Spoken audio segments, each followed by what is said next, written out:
Karena politik ini akan terus hidup selama masa pandemi kah, non pandemi kah, politik ini akan berjalan terus. Kalau ada orang yang tiba-tiba nggak mau bicara hal lain, bro tempo, kalau iri bilang bro. Pikiran kita sebagai manusia tuh harus seperti sungai, mengalir dari hulu sampai ke hilir.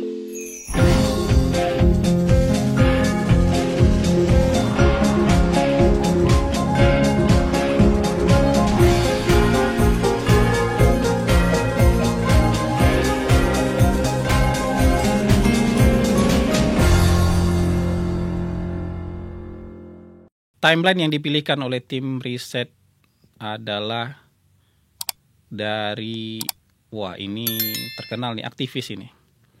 Aktivis pejuang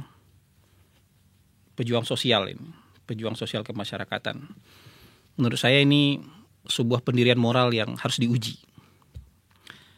Pejabat modal nampang, oh ini pasti terkait dengan baliho nih. Ada atlet menang ikut nampang. Oh, kemarin Olimpiade ya, banyak yang ngucapin selamat. Ada sumbangan, ikut nampang. Ada bencana alam, ikut nampang pakai baliho pula. Begitu kalau sendirinya nggak ada prestasi, mesti nampang pakai prestasi orang. Dan masalahnya, tiba-tiba orang yang sama memajang poster sedekah untuk anak yatim yang disebabkan oleh COVID. Dan ada muka dia.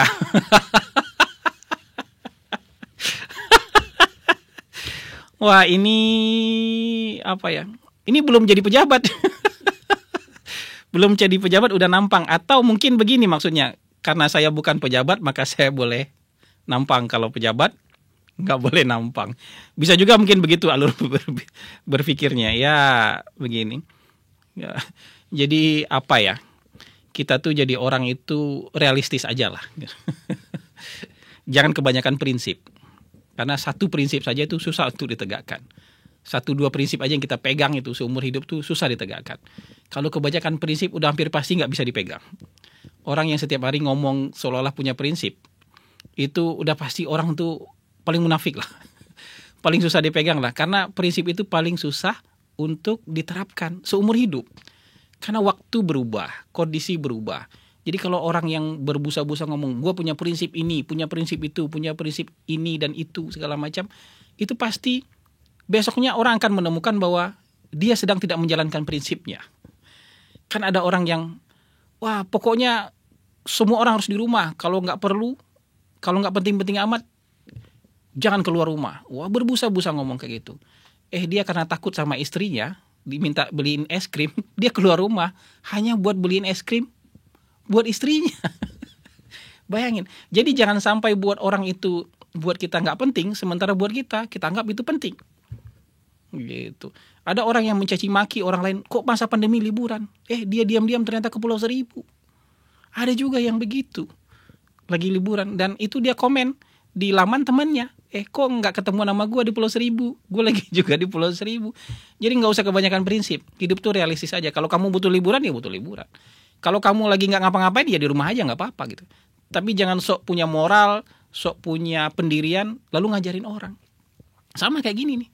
Kalau orang lain nggak boleh nampang di baliho, di poster, dia boleh nampang di baliho dan di poster. Mungkin alasannya karena dia belum jadi pejabat. Tapi menurut saya gini juga ya. Ini kan ada gerakan sosial sekarang. Kita merasa yang harus diperhatikan itu yang kena COVID. Jadi yang nggak kena COVID itu nggak usah diperhatikan. Jadi sekarang orang yang kalau sakit parah, tapi bukan COVID, itu nggak ada yang doain loh. Nggak ada yang mendoakan dan nggak ada yang peduli. Tapi kalau orangnya COVID, walaupun itu OTG, tapi dia ngasih pengumuman, gue akhirnya positif.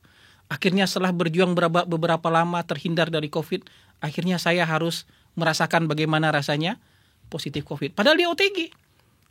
Kerjanya cuma nonton Netflix di kamar. Memang lagi isolasi. Tapi itu yang datang ngirim makanan banyak. Yang ngirim susu beruang banyak. Yang ngirim vitamin banyak. Yang mendoakan ribuan. Sementara yang sakit beneran nih. Tapi sayangnya bukan COVID. Lagi ngap-ngapan. Itu gak ada yang peduli. Sama kayak gini nih sekarang. Jadi kalau sekarang Anda meninggalnya bukan karena COVID, itu gak keren.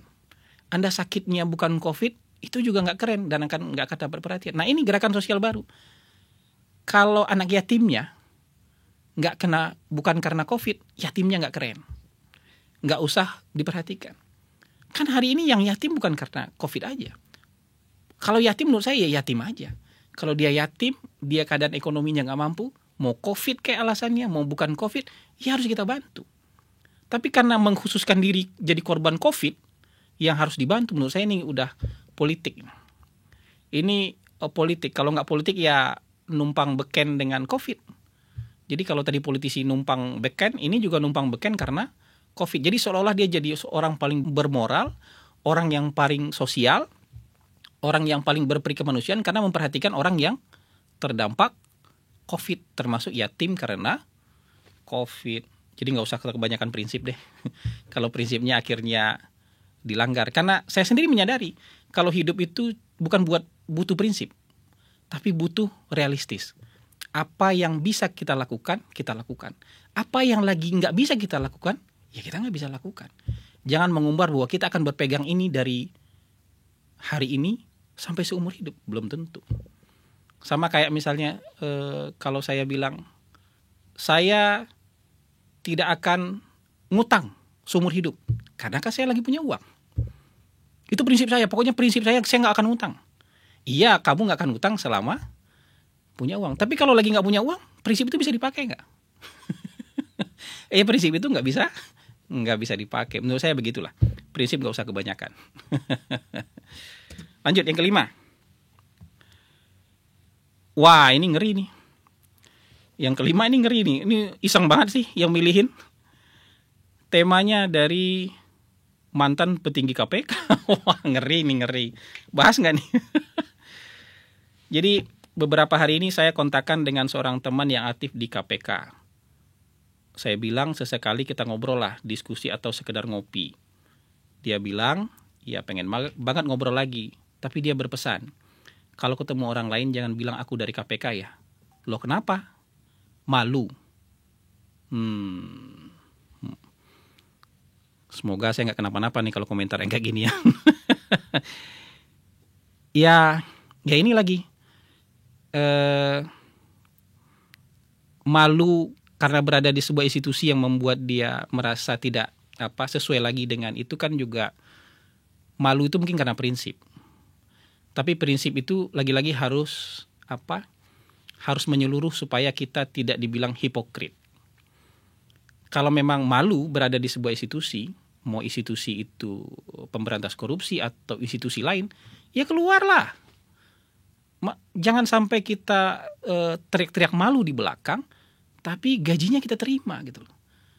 Sadar nggak Anda kasih makan anak dan istri dari gaji yang membuat Anda malu? Gitu. Ya kalau nggak realistis aja, nggak usah bilang malu. Ya udah, saya karena nggak ada punya pekerjaan lain ya sudah, saya di sini aja gitu. Tapi nggak usah bilang-bilang malu. Tahu nggak yang namanya Edward Snowden? Kalau nggak tahu googling deh. Edward Snowden itu ahli IT yang bekerja di NSA, lembaga paling prestisius dan paling ditakuti di Amerika Serikat. Gajinya pasti gede loh. Gajinya pasti gede dan masa depan pasti cemerlang lah. Nah, dia akhirnya tabrakan antara prinsip hidup dengan apa yang dia lakukan. Jadi mematai-matai orang di seluruh dunia, menyedot data orang di seluruh dunia, ya, melanggar privasi orang dengan pekerjaan yang dia lakukan itu, bentrok dengan pendirian moral dia. Apa yang dia lakukan? Nah, dia bukan pemberantas korupsi loh. Mungkin dia juga nggak punya prinsip hidup macam-macam, tapi ini cuma soal apa yang dia lakukan itu nggak sesuai dengan perasaan yang dia inginkan, tidak sesuai dengan kenyamanan dia. Dia keluar. Dia keluar dari NSA dan dia keluar dari Amerika Serikat. Dia mencari suaka ke negara lain karena buat dia, ya taruhlah dia nggak bilang malu loh, tapi dia bilang dia tidak lagi nyaman melakukan memata-matai orang di seluruh dunia. Ya, dia tidak lagi nyaman menjadi bagian dari Amerika Serikat. Ya udah, dia keluar. Nah itu orang yang mungkin dia nggak bilang dia punya prinsip, dia juga nggak bilang dia malu, tapi ya udah, kalau sudah tidak nyaman lagi, sudah tidak tahan lagi, sudah tidak sesuai lagi apa yang dia inginkan dengan apa yang dia kerjakan, keluar. Pendapatan tinggi, karir cemerlang, keamanan dan kenyamanan hidup dia tinggalkan, itu berisiko sekali loh. Nah kalau ini cuman pegawai, saya juga nggak tahu setinggi apa pangkatnya di di sebuah lembaga pemerintah, kalau udah nggak nyaman lagi, kalau sudah malu, keluar saja.